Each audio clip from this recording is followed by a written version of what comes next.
Alhamdulillah alladzi hadana subulas salam wa afhamana bi syari'atin nabiyil karim wa asyhadu an la ilaha illallah wahdahu la syarikalah dzul jalali wal ikram wa asyhadu anna sayyidana wa nabiyyana Muhammadan abduhu wa rasuluh.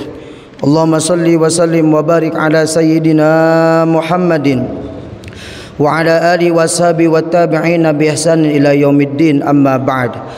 Faya ayyuhal muslimun usikum wa nafsi bitaqwallah wa ta'atihi la'allakum tuflihun. Qala Allah ta'ala fil Qur'anil Karim, a'udzu billahi samil alim minasyaitonir rajim. Wal 'asri innal insana lafi khusrin illa alladzina amanu wa 'amilus solihati wa tawassaw bil haqqi wa tawassaw bis sabr. Hadirin jamaah Jumat rahimakumullah, alhamdulillah kita bersyukur kepada Allah Subhanahu wa taala. Pada siang hari ini Allah memberikan kepada kita nikmat panjang umur, sehat walafiat serta ketaatan kepadanya. Dan beberapa hari yang lalu kita memasuki tahun yang baru. Semoga Allah Subhanahu wa taala memberikan tahun baru ini menjadi lebih baik daripada tahun-tahun sebelumnya dalam beribadah kepada Allah Subhanahu wa taala. Dan tidak terasa hari ini adalah hari Asyura, yaitu tanggal 10 Muharram, di mana ada beberapa hal penting di dalam hari ini. Di antaranya adalah sebagaimana dicatat dalam sejarah bahwa Nabi Muhammad SAW ketika beliau sampai ke Madinah, lalu Nabi melihat ada orang Yahudi sedang melaksanakan berpuasa. Lalu Nabi Muhammad SAW bertanya, "Kenapa kalian berpuasa?" Maka mereka mengatakan, "Kami berpuasa karena al-yaum, hadzal yaum, hari ini adalah allazi adharallahu fi Musa wa Bani Israil ala Fir'aun." Bahwa hari ini Allah menangkan Nabi Musa dan juga Bani Israel untuk mengalahkan orang-orang Fir'aun. Maka dari itu Rasulullah SAW mengatakan, "Nahnu aula," kami lebih utama, lebih berhak untuk melaksanakan puasa. Sehingga Nabi Muhammad SAW memerintahkan puasa kepada umatnya. Namun perlu digarisbawahi bahwa perintah Rasulullah SAW melaksanakan puasa Asyura ini bukan berarti mengekor kepada kebiasaan orang Yahudi, akan tetapi tentunya kita sebagai umat Islam dan Nabi Muhammad, Nabi yang lebih mulia daripada Nabi Musa, maka dari itu ini lebih diutamakan, lebih dipentingkan. Akan tetapi bukan berarti mengikuti orang Yahudi, akan tetapi ini adalah sebagai perintah dari Rasulullah SAW. Dan juga pada kenyataannya orang-orang Bani Israel itu melawan, atau orang-orang Yahudi itu bertentangan dengan Nabi Musa. Maka dari itu untuk menghapus ini Rasulullah SAW supaya kita tidak disamakan dengan Yahudi, yaitu puasanya hanya di hari Asyura saja.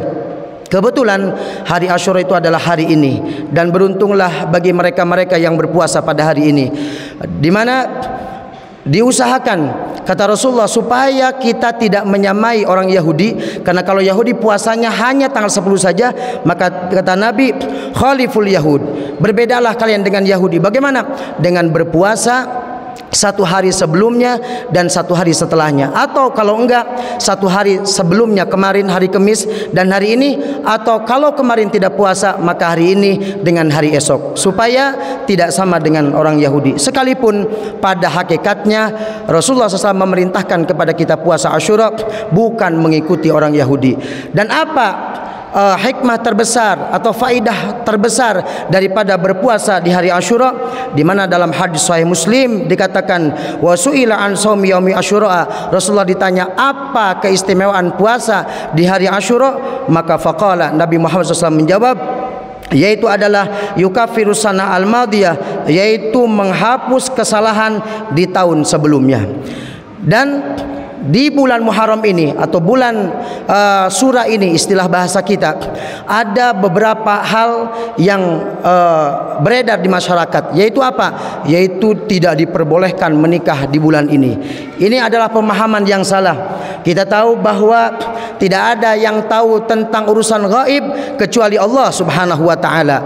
Mungkin kita melihat dari prediksi, dari kebiasaan, mengekor kepada hal-hal yang sebelumnya, jika begini, Jika kita melakukan ini seperti ini, itu boleh-boleh saja memprediksi anak kita yang di dalam rahim, mungkin laki-laki atau perempuan, atau memprediksi misalkan kayaknya ini besok hujan dan lain sebagainya.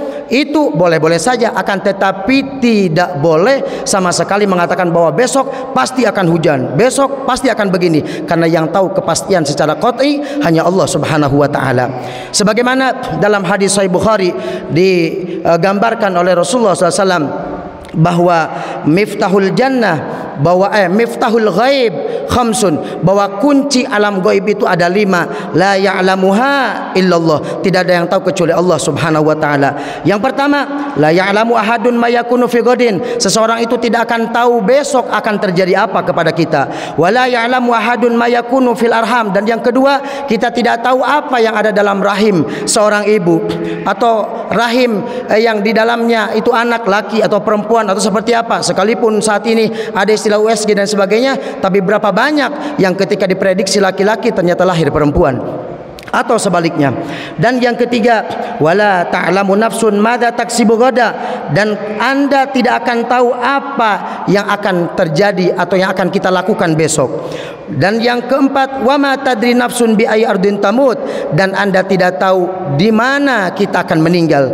Dan yang terakhir, wa ma yadri ahadun mata yajiul matar, dan tidak ada yang tahu kapan hujan itu datang atau hujan itu turun. Maka dari itu, kesimpulan daripada hadis ini bahwa sesuatu yang gaib tidak ada yang tahu kecuali Allah Subhanahu wa taala, kecuali ada orang-orang diistimewakan oleh Allah seperti para nabi, dikasih keistimewaan oleh Allah untuk bisa mengetahui hal-hal yang gaib. Maka dari itu tidak ada larangan di bulan Muharram jika kita ingin menikahkan anak kita. Bahkan dalam satu riwayat dikatakan Sayyidatuna Fatimah binti Rasul SAW menikah dengan Sayyidina Ali, yaitu di awal bulan Muharram.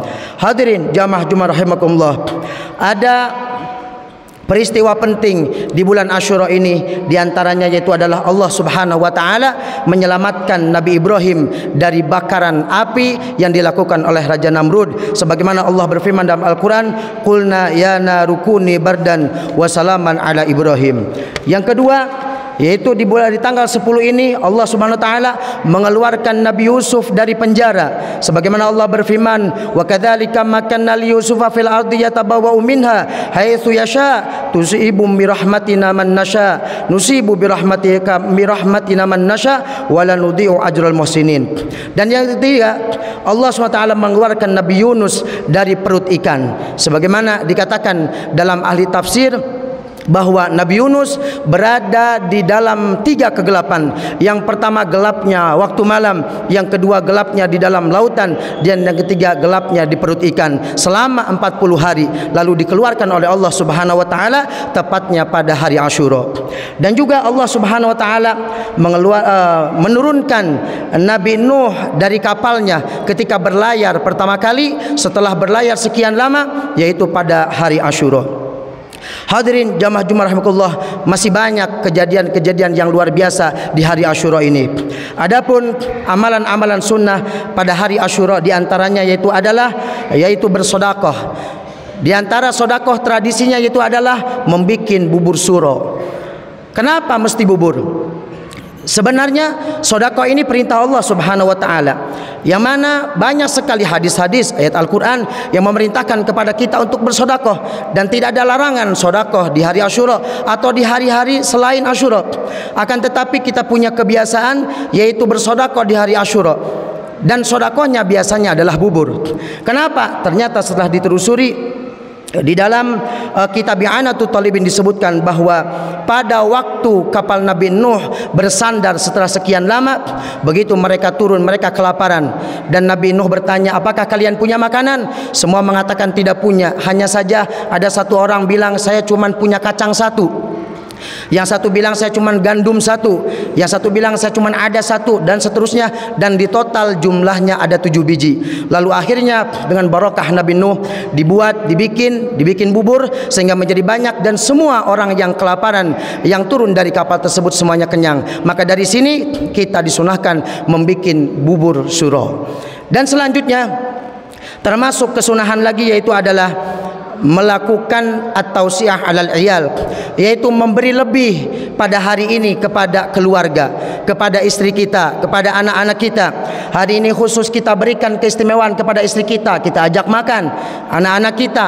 Ada waktu nanti mungkin yang berpuasa, nanti ketika berbuka puasa di tempat yang enak, di rumah makan yang enak, enakan istri kita, anak-anak kita, kasih duit, ya, senangkan mereka. Maka dalam keterangan dikatakan bahwa barang siapa yang meluaskan rizki kepada keluarganya pada hari Asyura, man wasa'a ala iyali yaum Asyura wasa'allahu alaihi sanah kulha, maka Allah akan memberikan keluasan rezeki selama 1 tahun ke depan. Maka jangan sia-siakan hari ini untuk istri dan juga anak-anak kita. Atau selanjutnya di antara kesunahannya yaitu adalah membantu anak-anak yatim, mengusap kepala anak yatim, mendoakan anak-anak yatim, membahagiakan anak-anak yatim dan lain sebagainya. Dan juga di antaranya lagi kesunahannya adalah memperbanyak doa di hari ini. Mumpung masih ada waktu dari sekarang sampai maghrib, perbanyak doa kepada Allah. Yang belum membaca hasbunallah wa ni'mal wakil, ni'mal maula wa ni'man nasir sebanyak 70 kali. Barang siapa yang membaca ini, kata Imam Majuri dalam kitabnya Kanzun Najah wa Surur, yaitu bisa menjauhkan mara bahaya selama 1 tahun ke depan. Dan bagi siapa yang membaca hasbiyallah wa ni'mal wakil, ni'mal maula wa ni'man nasir, kalau tadi hasbunallah, kalau yang sekarang hasbiyallah sebanyak 70 kali juga, maka orang tersebut tidak akan mati pada tahun ini insyaallah. Dan bagi siapa yang lupa, mungkin orang tersebut lalai dan sebagainya, tidak sampai membaca, maka orang ini hampir saja didekatkan dengan kematian. Maka dari itu yang belum baca, masih ada waktu, silahkan baca sebanyak 70 kali. Dan diantaranya lagi kesunahan pada hari ini adalah menjenguk orang yang sakit. Jika memang ada saudara atau tetangga yang sakit, lalu mengusap kepala anak yatim, membahagiakan anak yatim, menyambung tali silaturahim. Bagi siapa yang memutus silaturahim dengan saudaranya, mari hari ini, hari yang mulia ini, kita sambungkan silaturahim. Yang sudah bertahun-tahun kita tidak berbicara dengan adik kita, dengan kakak kita, dengan saudara kita, ayo sambung silaturahim. Jangan-jangan kita mati hari ini atau esok lusa sehingga belum maaf-maafan, maka ini menyebabkan salah satu orang tersebut akan terjerumus ke dalam nerakanya Allah Subhanahu wa taala. Dan juga disunahkan untuk berziarah, berkunjung, baik itu kepada orang yang masih hidup atau orang yang sudah meninggal. Dan juga disunahkan untuk menziarahi orang tua, baik yang sudah meninggal maupun yang masih hidup. Dan juga ziarah kepada orang-orang alim. Dan juga hal-hal yang baik apapun, amalan-amalan yang bagus, yang baik, maka kita lakukan di hari Asyura ini, maka insyaallah akan mendapatkan keberkahan daripada hari Asyura ini. Semoga Allah Subhanahu wa taala mempermudah amal-amal baik untuk kita semua di hari ini. Amin. Ya Rabbal Alamin. Barakallahu li wa lakum fil Qur'anil azim, wa nafa'ani wa iyyakum bima fi minal ayati wa dzikril hakim, wa taqabbala minni wa minkum tilawatahu innahu wal ghafurur rahim. Allahumma salli wa sallim wa barik wa alim wa tafadhal wa barik bi jalalika wa kamalika ala jayyibika wa sarabi barik sayyidina wa maulana Muhammad wa sallim wa radiyallahu tabaraka wa ta'ala wa kulli sahabati rasulillahi ajma'in. Alhamdulillahi ala ihsani wa syukru lahu ala taufiqihi wa amtinani, wa asyhadu an la ilaha illallah wahdahu la syarika lah, wa asyhadu anna sayyidana Muhammadan abduhu wa rasuluhu adda'i ila ridwani. Allahumma salli ala sayyidina Muhammadin wa ala alihi wa sahbihi wa sallim tasliman katsira. Amma ba'd, fa ya ayyuhan nas ittaqullaha fima amar wa antahu amma naha, wa alamu anna Allah amarakum bi amrin bada fi bi nafsihi wa sana bi malaikatihi bi qudsihi, wa qala ta'ala innallaha wa malaikatahu yusalluna 'alan nabi ya ayyuhalladzina amanu sallu 'alaihi wa sallimu taslima. Allahumma salli wa sallim ala sayyidina Muhammad wa ala ali sayyidina Muhammad wa ala anbiya'ika wa rusulika wa malaikatil muqarrabin, wa radallahumma anil khulafa'ir rasyidin Abi Bakrin wa Umar wa Utsman wa Ali wa an baqiyati sahabati wa tabi'in وتابع التابعين لهم بإحسان إلى يوم الدين وارض عنا معهم برحمتك يا أرحم الراحمين. اللهم اغفر للمؤمنين والمؤمنات والمسلمين والمسلمات الأحياء منهم والأموات. اللهم أعز الإسلام والمسلمين وأذل الشرك والمشركين وانصر عبادك الموحدين وانصر من نصر الدين واخذل من خذل المسلمين ودمر أعداء الدين وعلي كلماتك إلى يوم الدين. اللهم ادفع عنا البلاء والوباء والزلازل والمحن وسوء الفتنة والمحن ما ظهر منها وما بطن عن بلدنا إندونيسيا خاصة وعن سائر البلدان المسلمين عامة ya rabbal alamin. Allahumma ya Allah ya Rabb, dengan barakah hari Jumat yang mulia ini ya Allah, dengan barakah hari Asyura yang mulia ini ya Allah, muliakanlah kami ya Rabb di dunia dan di akhirat. Ya Rabb, tidaklah kami keluar dari masjid ini terkecuali Kau ampuni dosa-dosa kami ya Allah, yang disengaja maupun yang tidak disengaja, yang kecil maupun yang besar ya Allah. Ya Rabb, selamatkan kami di dunia dan di akhirat. Selamatkan kami dari pertanyaan kubur, selamatkan kami dari siksa kubur, selamatkan kami dari timbangan amal, selamatkan kami dari hitungan amal, selamatkan kami dari sirat, dari jembatan yang pasti akan kami lewati ya Allah, yang mana kami tahu di bawahnya neraka jahanam, dan siapapun yang menginjakkan kakinya di lantai jahanam maka ubun-ubunnya akan mendidih. Sungguh kami takut ya Rabb. Maka itu selamatkan kami dan sampaikan kami ke surga-Mu ya Allah, bersama baginda Nabi Muhammad di surga yang paling tinggi, surga Firdaus ya Allah. Ya Rabb, sebagaimana Kau kumpulkan pada siang hari ini, semoga Kau kumpulkan kembali di surga-Mu ya Allah.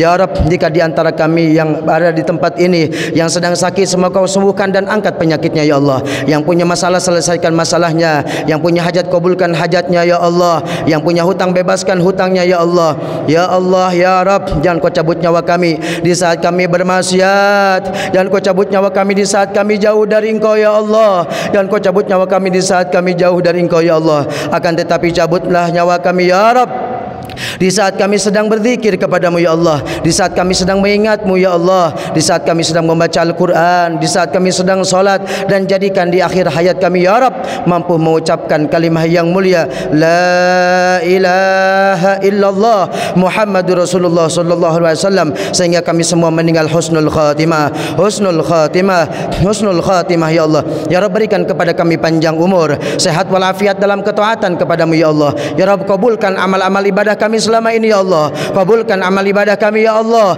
berjauhkan rasa malas dari diri kami untuk beribadah ya Allah, berikan kepada kami semangat untuk beribadah kepadamu ya Allah. Ya Rabb, ya Rabb, dengan barakah hari Jumat yang mulia ini ya Allah, dengan barakah hari Asyura ini ya Allah, kabulkan doa-doa kami selama ini ya Allah, kabulkan harapan-harapan kami selama ini ya Allah, terima amal ibadah kami selama ini ya Allah. Rabbana atina fid dunya hasanah wa fil akhirati hasanah wa qina adzabannar. Wa sallallahu ala sayyidina Muhammadin walhamdulillahi rabbil alamin. Ibadallah, innallaha ya'muru bil 'adli wal ihsan wa ita'i dzil qurba wa yanha 'anil fahsya'i wal munkari wal baghi ya'idzukum la'allakum tadhakkarun. Fadhkurullahal 'azima yadhkurkum washkuruhu 'ala ni'ami yazidkum wa la dzikrullahi akbar. Qimis shalah.